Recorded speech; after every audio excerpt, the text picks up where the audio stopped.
You are one of the most feared men in the criminal underworld. Your name is whispered in dark alleys and strikes terror into those who hear it. You've done some awful things, and now it's caught up with you. And now you're here. Complexio Penitenciario Anísio Jobim, the most infamous prison in Brazil. This overcrowded, rundown prison is filled with gang members looking for revenge against the guards and their fellow prisoners.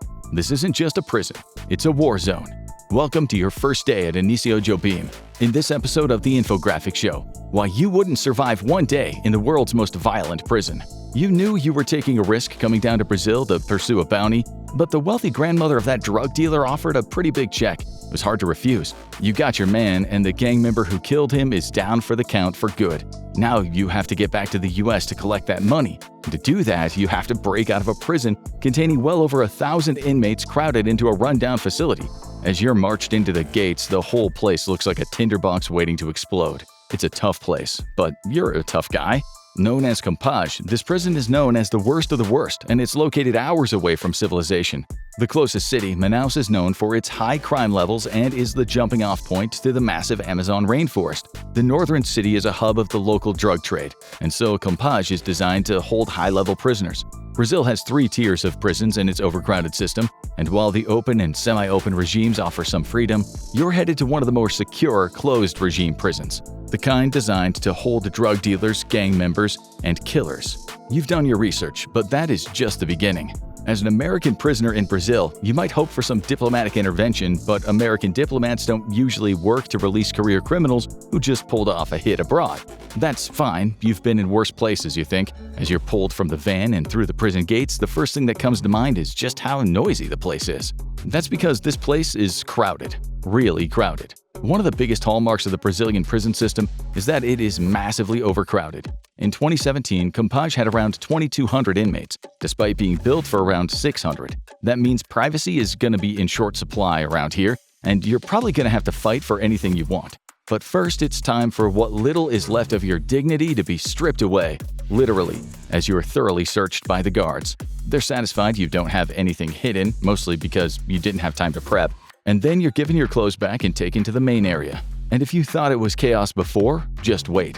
You're walked through the cell block and you stick out like a sore thumb. You're pretty sure that you hear several slurs against Americans shouted from the cells, but you're not worried. You've heard a lot worse. All that matters is showing that you're the top dog in this prison. And that all starts when you meet your cellmate.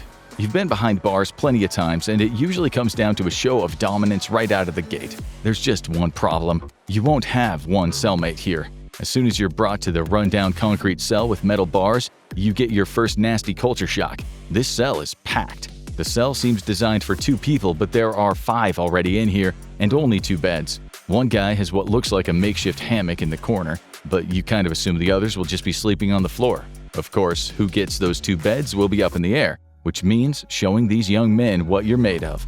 It's time to size up the competition. You're the oldest guy here, that's for sure. The others are all Brazilian and they look young and wiry. You notice what looks like gang tattoos on several of their arms, and you assume they're all members of drug gangs.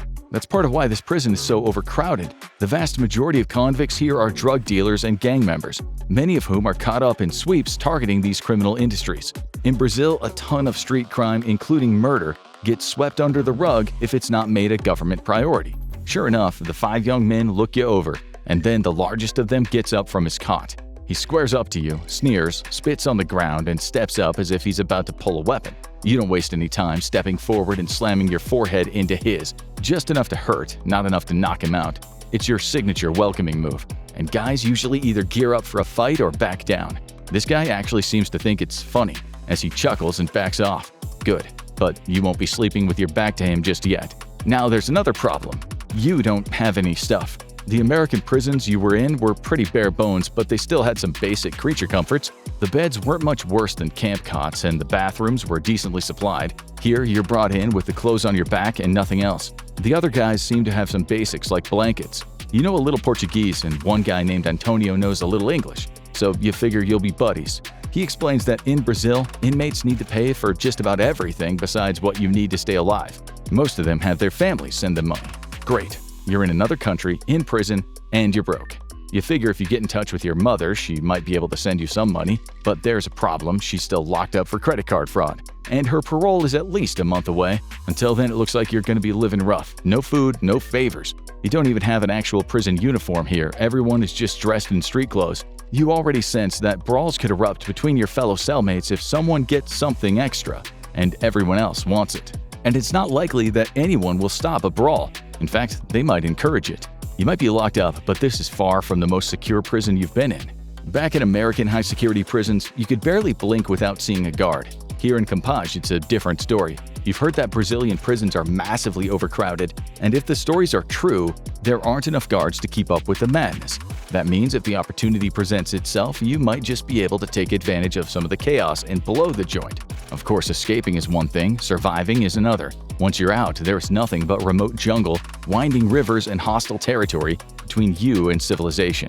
And if the guards don't catch you, something else might. Guess it's time to settle in. The sun is high in the sky now, and the prison is getting pretty hot. You're not surprised that the prison doesn't have air conditioning, but at least it is decently ventilated.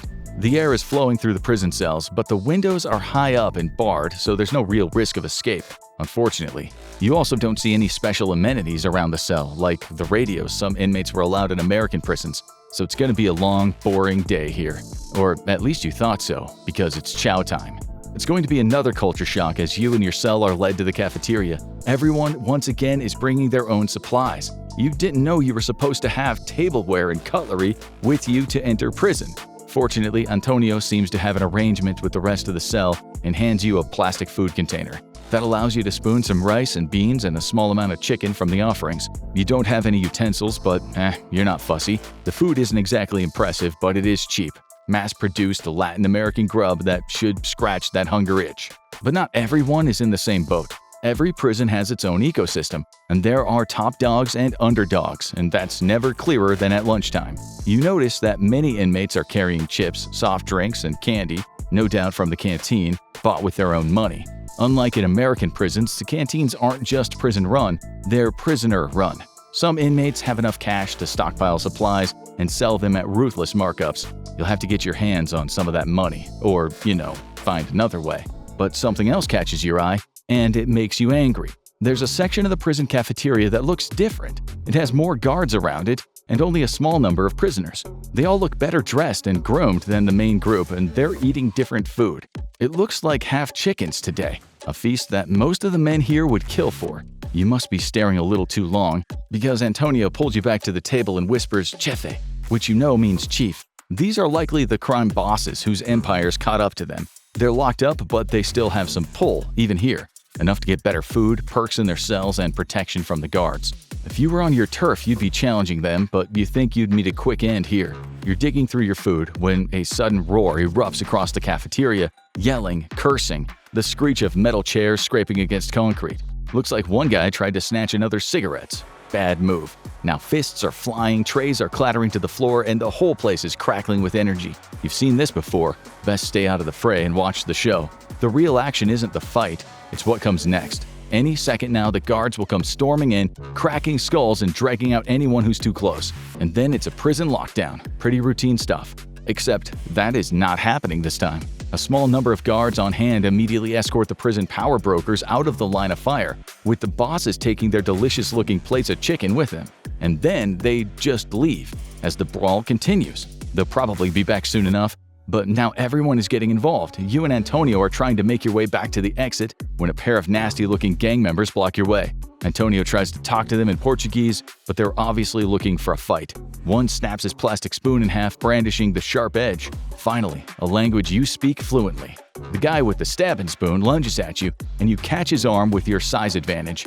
It's no holds barred from the look of things, so you deliver 2 sharp punches to his ribs. Antonio's a little guy, but he is holding his own against the other guy. Still, no use in not taking advantage of your size, so you grab the guy you're brawling with and you throw him directly into the other guy. Antonio wastes no time reaching into their pockets and grabbing some of their extra money. He hands some over to you. It didn't look like half, but now's not the time to debate. You run out of the cafeteria back to the cells following Antonio's lead. Sure enough, you soon hear more noise as you assume the riot squad has arrived, after making sure that the top guys are safe. Now that's more like it. A prison riot? You feel alive. As the other inmates are shuffling back to their cells, you can't shake the feeling this place is different. It's unstructured. It's not some cushy club fed where celebrities sleep off their 10th DUI in private cells. This is the real deal. This place is full of hardcore criminals, including killers, and yet it's not total chaos. It's an ecosystem. The economy runs on cigarettes, favors, and contraband. The guards don't care about the day-to-day bloodshed, just what comes in, what goes out, and keeping the prison's elite safe. You ask Antonio if he's ever seen something this crazy. His response surprises you. At least once a week. This was just a day in the life.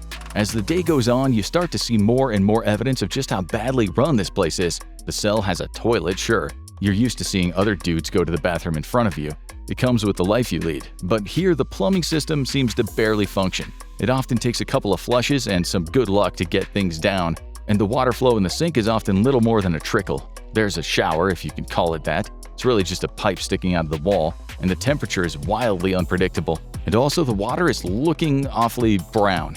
You think you're gonna hold off on that for a while. If the other guys think you stink, they're not telling you.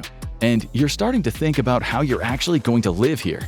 Noise is a constant inside the prison, with the sound of other inmates shouting and arguing echoing through the halls. You assume it'll get quieter during the night, but how much quieter? You're going to have to memorize some of the voices in here so you can deliver some beatings if they interrupt your beauty sleep in the coming nights.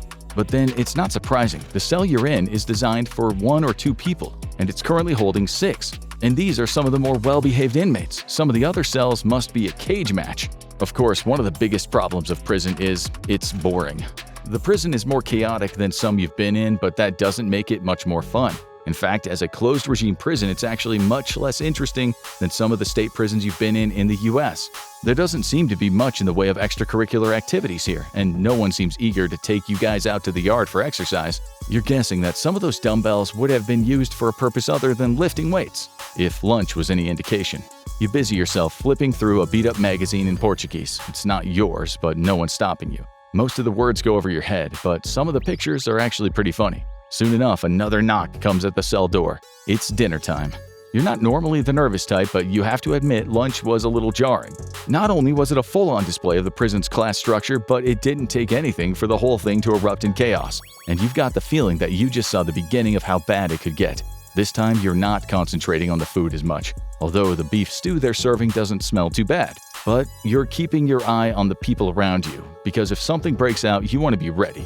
You and Antonio seem to be sticking together right now, and you're fine with that. He knows the ins and outs of the place, and you're big enough to provide some extra protection for the young gang member. It's like when that nerd at school did your homework and you beat up the other bullies.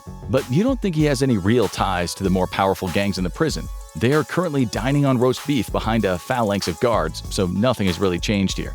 The food portions are small and there isn't much meat in the stew, but it'll do for now. So you gulp it down and you get back to people watching. And it's not long before things go south once again. Sure enough, there's a fight between 2 gang members and the guards step in to break it up. And that's when it happens. One of the fighters grabs a guard by the neck and holds a sharpened plastic tool to him. Suddenly, the guards are no longer paying attention to the VIPs, and they're surrounding the hostage taker. There's a lot of yelling in Portuguese, and everyone's watching. It seems like the guards could open fire at any second, and they don't even notice several other prisoners breaking from the crowd. Suddenly, 3 inmates make their move for one of the gang lords eating in the protected area. You knew the gangs had rivals in prison, but they never stopped trying to kill each other, even behind bars. And what started as a small conflagration has now turned into complete chaos, as pretty much everyone takes sides and begins brawling with members of the rival gangs. And here you are a member of neither. You're a newcomer, and Antonio is a member of a lower-tier gang without much of a power position. So that means you should be fine, right? Not so much. That means it's open season on both of you. And that also means that in the middle of this madness, anything you do will likely not get much attention. So you decide you're going to just punch anything that comes at you. Hey, you are getting some exercise after all. But this isn't just a brawl, this was a planned attack. You've heard about this before, and it's nothing. The gang wars in prisons get extremely bloody, and Compage is one of the worst. Before you got here, the prison was the site of what was known as the New Year's Massacre. It was a brutal series of killings that involved mass hostage-taking of guards and staff, and a gunfight that was abetted by guns and knives being smuggled in by family members. In total, 57 inmates were killed on site, and the prison was locked down for a good long time afterward. But you're not looking to get in on the killing, you have another plan. The chaos is going to be raging for a while, and you motion to Antonio to follow you out of the cafeteria. But that's not going to protect you completely. The fighting is spilled out into the halls as the guards try to regain control. But with many of them trying to protect the VIP prisoners, the understaffed prison is in chaos. That might just give you the opening you're looking for, an exit. If there ever was a time to escape from the prison, it's during one of these riots. Except if it was that easy, everyone would do it. You and your buddy sneak your way around corners, but every potential exit has an armed guard posted. You see one that looks all clear, but a guard jumps out pointing a gun at you. He's angry and he looks ready to shoot. So Antonio takes point and delivers what sounds like a pretty believable sob story about trying to escape the violence and looking for a place to hide. The guard seems skeptical, but leads the two of you back to your cell on the second floor under close watch at gunpoint. But hey, it's better than where some of the others are headed. The brawl seems to have been put down by now, and you can see dozens of inmates being led away in handcuffs down to the lowest level, the punishment cells. These places are infamous, similar to solitary that you've experienced in American prisons. They're little more than a darkened concrete box for anyone who crosses the line. And the cells in Brazil are especially rough, due to the unventilated area of the prison making them brutally hot in the summer and miserably cold in the winter. You've got plans to get out of here, but they don't involve anything that could get you sent down there. And that's still a better fate than the several body bags you've seen being toted away from the cafeteria chaos. I guess not everyone got away. It's been a hell of a first day in the Compage as the lights go out and you prepare to try to fall asleep. Tomorrow will likely be more of the same. This is a brutal place, endlessly violent, with an every-man-for-himself atmosphere that lends itself to conflict. It'll take a hard person to survive here, and you have a feeling you're just going to get harder and harder. Think you have what it takes to survive inside Compage? What's your strategy? Lay low, make alliances, or fight your way to the top? Let us know in the comments. Want to know about the most tightly controlled and orderly prison in the world? Check out what happens in the first 24 hours inside Japanese prison, or watch this video instead.